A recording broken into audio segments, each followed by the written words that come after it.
Uma boa noite a todos que nos ouvem nesta noite. A partir deste momento, elevemos o pensamento ao alto, a Deus, nosso Pai maior, a Jesus, nosso irmão e mestre, para que possamos ter um bom entendimento das palavras do Evangelho do nosso Mestre Jesus.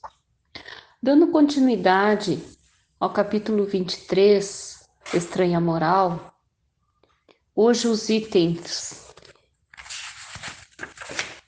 13, 14 e 15. Jesus vinha proclamar uma doutrina que solapava na base dos abusos em que viviam os fariseus, os escribas e os sacerdotes de seu tempo. Assim fizeram-no morrer, querendo matar a ideia, matando o homem.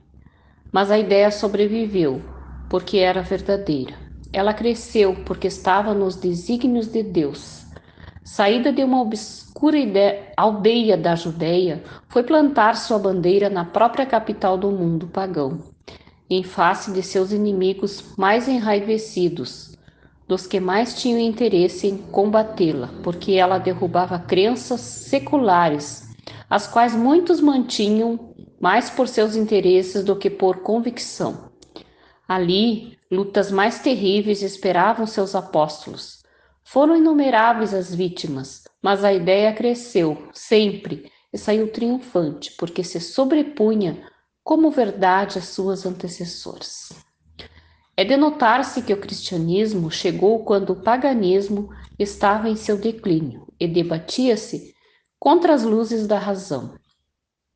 Ainda era praticado na forma, mas a crença desaparecera e só sustentava o interesse pessoal.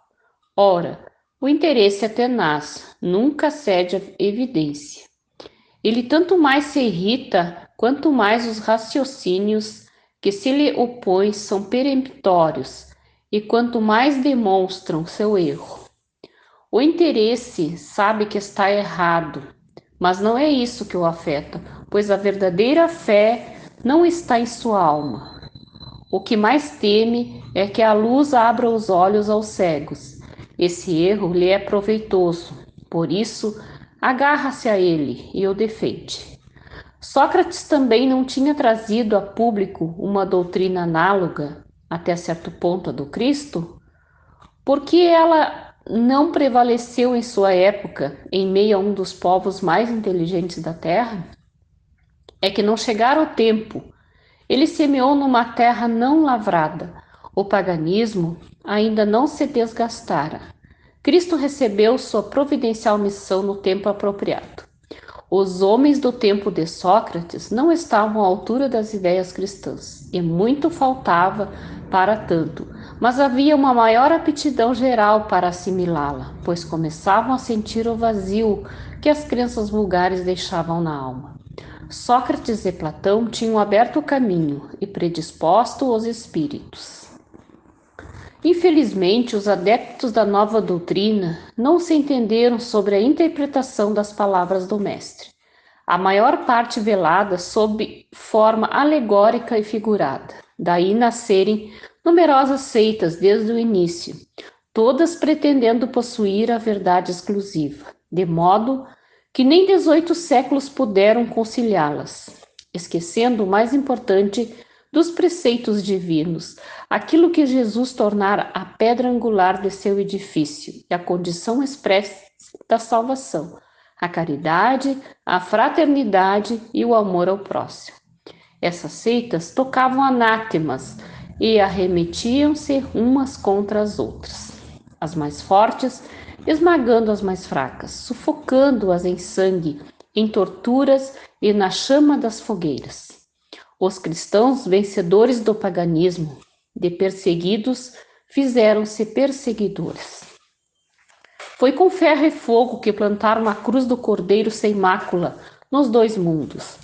É fato constatado que as guerras religiosas foram mais cruéis e fizeram mais vítimas que as guerras políticas, e que em nenhuma outra se cometeram mais atrocidades e atos de barbárie. A culpa está na doutrina do Cristo? Certamente não, pois ela condena formalmente toda a violência. Em algum momento ele diz a seus discípulos: Ide, matai, massacrai, queimai aqueles que não crerem como nós? Não, pois ao contrário, disse-lhes: todos os homens são irmãos, e Deus é soberanamente misericordioso. Amai vosso próximo, amai vossos inimigos, fazei o bem àqueles que vos perseguem. Disse ainda: quem matar pela espada, perecerá pela espada. Portanto, a responsabilidade não é da doutrina de Jesus, mas daqueles que a interpretaram falsamente e fizeram dela um instrumento a serviço de suas paixões. É responsabilidade daqueles que ignoraram essas palavras: meu reino não é deste mundo. Jesus previa em sua profunda sabedoria e o que deveria acontecer. Mas essas coisas eram inevitáveis devido à inferioridade da natureza humana, de então que não podia transformar-se repentinamente.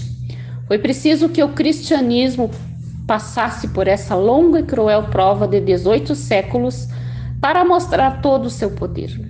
Porque apesar de todo o mal cometido em seu nome, ele saiu puro, nunca foi posto em causa. A censura recai sempre sobre aqueles que abusaram dele. A cada ato de intolerância, sempre se disse: se o cristianismo fosse melhor compreendido e melhor praticado, isso não teria acontecido. Bem, meus irmãos, nestes itens, Kardec continua fazendo observações em torno do cristianismo e dos seus opositores. Jesus viera no tempo devido, não porque os homens estivessem prontos para as ideias cristãs, mas havia um clima geral de disposição para assimilá-las, porque havia na alma um vazio deixado pelas crenças vulgares. Diz ainda que Sócrates e Platão vieram antes divulgando ideias semelhantes, mas o povo ainda não estava amadurecido para elas. Devido à desigualdade de grau evolutivo e da própria imperfeição dos homens, muitos dos intitulados cristãos continuam até hoje com interpretações muito diferentes dos ensinos de Jesus. Surgem seitas dizendo terem a posse da verdade, esquecidos de que o homem, não sendo obra acabada, só pode conhecer parte dela, e esse conhecimento se amplia na medida do seu progresso espiritual, aqui e em mundos mais elevados.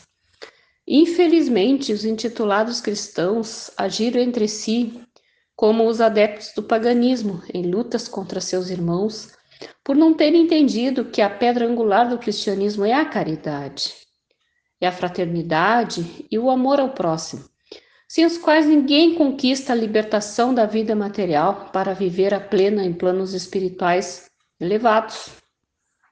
Aos que acusam o cristianismo como causa das atrocidades cometidas em nome dele, quando os erros, omissões e enganos são apenas dos homens que não compreenderam a sua verdade.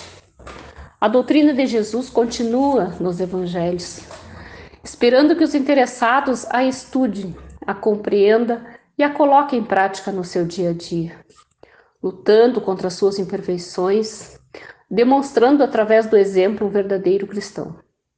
Jesus sabia que a grande maioria da humanidade não tinha a maturidade do senso moral para entender seus ensinos, mas sabia que era a hora própria de trazê-los, para que os mais preparados, aceitando-os, os divulgassem, mesmo com falhas, pois sempre houve na Terra e continua existindo os que se esforçam para vivenciá-los, servindo de exemplo para os demais. Então, meus irmãos, continuando com os nossos pensamentos elevados, vamos agradecer pela oportunidade de conhecer esses ensinamentos do nosso Mestre Jesus através do seu Evangelho. Que nos esforcemos para colocá-los em prática no nosso dia a dia e assim nos tornarmos verdadeiros cristãos, homens de bem. Vamos mentalizar a partir de agora o nosso hospital. Vamos mentalizar os pacientes que lá se encontram, tratando suas doenças. Vamos mentalizar os médicos, enfermeiros, enfim, toda a equipe que trabalha naquele hospital, para dar um suporte ainda maior a todos que lá se encontram, cuidando das suas doenças, que todos sejam energizados com energias salutares de harmonia, de paz, de resignação. Que o nosso Pai Maior não desampare ninguém. Pedimos pelo nosso planeta, pedimos que ele seja banhado com energias fluídicas, de paz, de harmonia. Pedimos agora pelas nossas águas, as águas que estão postas nos copos, nas jarras, na casa de cada irmão que esteja ouvindo este Evangelho. Que essas águas sejam fluidificadas com fluidos benéficos, de harmonia, de paz e de cura para todos os nossos males. E que ao tomarmos dessas águas, possamos nos sentir curados, se assim for o nosso merecimento e a vontade do nosso Pai. Pedimos finalmente por todos os nossos irmãos que estão necessitando de auxílio. Sejam esse socorro físico ou espiritual. Que o socorrista de Jesus chegue a cada irmão que esteja precisando e leve a medicação necessária para os seus males. Em nome de Deus, em nome de Jesus, que assim seja.